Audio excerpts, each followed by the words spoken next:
వెనిజులాపై America మెరుపుదాడి, అధ్యక్షుడి నిర్బంధించిన American దళాలు. దక్షిణ అమెరికా దేశం వెనిజులాపై అమెరికా మెరుపుదాడులకు దిగింది. ఊహించని ఈ దాడులతో రాజధాని కరాకస్ దద్దరిల్లింది. డ్రగ్ సరఫరాను అడ్డుకోవాలంటూ గత 9 నెలలుగా మదురో ప్రభుత్వంపై అమెరికా ఒత్తిడి చేస్తుంది. అదే సమయంలో తూర్పు పసిఫిక్, కరేబియన్ సముద్ర జలాల్లో సైన్యాన్ని అమెరికా మోహరించింది.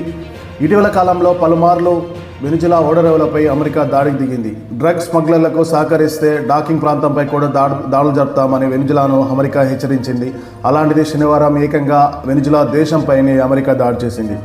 వరుస పేలుళ్లతో జనం భయపడి బయటకు పరుగులు తీశారు. ఆ దేశ సైనిక స్థావరాల్లో పొగ, అంధకారం అలుముకున్నాయి. నగరంలోని పలు ప్రాంతాల్లో చీకట్లు కమ్ముకున్నాయి. కరాకస్లో లా కార్లోటా ఎయిర్ఫీల్డ్, హ్యూరే లియోనా మిలిటరీ బేస్, విమానాశ్రయం, నౌకాశ్రయం మొదలైన కీలక స్థావరాలపై అమెరికా దళాలు దాడులు చేశాయి. దేశం మేల్కోగానే వెనిజులా అధ్యక్షుడు మదురోను, ఆయన భార్య సిలియాను అమెరికా సైన్యం బంధించి న్యూయార్క్కు తరలించింది. అయితే అంతకుముందు మదురో దేశంలో అత్యవసర పరిస్థితిని విధించారు. వెనిజులాపై దాడులకు సంబంధించి అమెరికా అధ్యక్షుడు ట్రంప్ కాంగ్రెస్ అనుమతి తీసుకోలేదు. దాడులకు సంబంధించిన వివరాలను తన సొంత సోషల్ మీడియా ట్రూత్ ద్వారా శనివారం తెల్లవారుజామున 4:30 గంటలకు ఈ దాడుల గురించి ప్రకటించారు. రాజధాని కరాకస్లో పలుచోట్ల పేలుళ్లు జరిగాయని, తక్కువ ఎత్తులోని విమానాలు చక్కర్లు కొట్టాయని, ఆ వెంటనే పౌరులు, స్థానిక సైనిక స్థావరాలపై అమెరికా దాడులు పాల్పడిందని వెనిజులా ప్రభుత్వం ప్రకటించింది. ఇది అమెరికా సామ్రాజ్యవాద దాడని, ప్రజల్లో వీధిలోకి వచ్చి ఆందోళనకు పిలుపునివ్వాలని ప్రభుత్వం పిలుపునిచ్చింది. వెనిజులాపై అమెరికా దాడిని పలు దేశాలు ఖండించగా మరికొన్ని దేశాలు మధ్యవర్తిత్వం వహిస్తాయని ముందుకొచ్చాయి.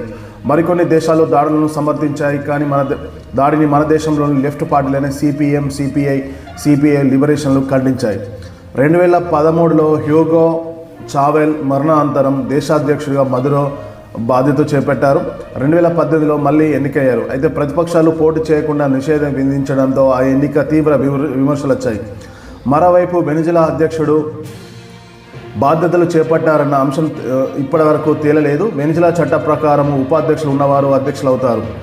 కానీ తాను బాధ్యతలు చేపట్టినట్టు ఉపాధ్యక్షురాలుగా ఉన్న డెయిలీ డ్రెగ్ ఇప్పటివరకు ప్రకటించలేదు. 1990లో పనామాపై దాడి చేసి అప్పటి అధ్యక్షుడు ఆంటోనియో నోరిగాను బందీగా చేసుకున్న 36 ఏళ్ల తర్వాత మళ్ళీ ఓ దేశ అధ్యక్షుడిని అమెరికా సైన్యం బందీ చేసుకున్నాం. ఇదే కావడం గమనార్హం. కాగా బందీగా చేసుకున్న మదురో ఆయన భార్యను ఎక్కడికి తరలించారనే విషయాన్ని ఇంకా వెల్లడించలేదు. వారు బతికే ఉన్న ఆధారాలను మాత్రం చూపించాలని డిమాండ్ చేశారు. మదురో చివరిసారిగా శుక్రవారం టీవీలో కనిపించారు. కరాకస్లోని చైనా బృందంతో భేటీ అయ్యారు.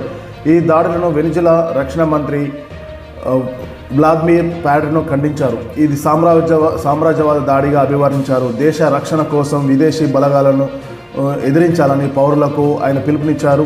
మదురోను వెనక్కి పిలిపించాలని కరాకస్ మేయర్ కార్మిస్ ఆధ్వర్యంలో నిరసన ప్రదర్శన జరిగింది. అలాగే కాగా మదురో ఆయన భార్యను సిలియాను న్యూయార్క్ తరలించిన సైన్యం అమెరికా చట్ట ప్రకారం న్యూయార్క్లోని కోర్టులో విచారిస్తామని America attorney general Pam Bondi తెలిపారు. మదురోపై అమెరికా 2020లో నార్కో టెర్రరిజం కుట్ర అభియోగాలను మోపింది. తాజాగా అదే కేసులను మోపారు. వెనిజులాపై దాడి చేసిన అమెరికా బలగాలు స్థానిక స్థావరాల్లోనూ ఇంట్లో ఉన్న మదురో దంపతులను పట్టుకొని వారిని బెడ్రూమ్ నుంచి లాక్కెళ్లినట్టు ఆరోపిస్తున్నారు. అర్ధరాత్రి సమయంలో వారు నిద్రిస్తుండగా ఒక్కసారి అమెరికా బలగాలు వారి ఇంటిపై దాడి చేసి వారిని బంధించినట్లు సైనిక వర్గాలు తెలిపాయి. వారిని అమెరికా యుద్ధ నౌక ఐవో జీమో ఎక్కించారని, అది న్యూయార్క్ బయలుదేరిందని విశ్వసనీయ వర్గాలు సమాచారం. కాగా కొన్ని రోజుల క్రితమే వెనిజులా అధ్యక్షుడు మదురో అమెరికాపై తీవ్రమైన వ్యాఖ్యలు చేశారు. అమెరికా కావాల్సింది డ్రగ్ నియంత్రణ కాదని, వెనిజులా ఉన్న అపారమైన చమురు నిల్వలు దక్కించుకోవడమే వారి అసలు లక్ష్యమని మదురో అంతకుముందు ఆరోపించారు. అందుకే నా ప్రభుత్వాన్ని కూల్చాలని చూస్తున్నారు అని అమెరికాపై ఆరోపించారు. మాదక ద్రవ్యాలు అడ్డుకట్ట వేయడానికి అమెరికాతో చర్చించేందుకు నేను సిద్ధంగానే ఉన్నా, కానీ వారు చర్చలకు రాకుండా యుద్ధానికి దిగుతున్నారు. ఆగస్టులో కరేబియన్ సముద్రంలో భారీగా సైన్యాన్ని మోహరించడం ఇందులో భాగమే అని ఇంతకుముందు ఒక ఇంటర్వ్యూలో మదురో స్పష్టం చేశారు. అందుకు అన్నట్లుగానే అమెరికా వెనిజులాపై దాడులు చేసి వెనిజులా అధ్యక్షుడిని న్యూయార్క్కు తరలించింది. ఇక న్యూయార్క్లోని అమెరికా చట్టం ప్రకారం న్యూయార్క్ కోర్టులో మదురోను విచారించబోతున్నట్లు ట్రంప్ వెల్లడించారు.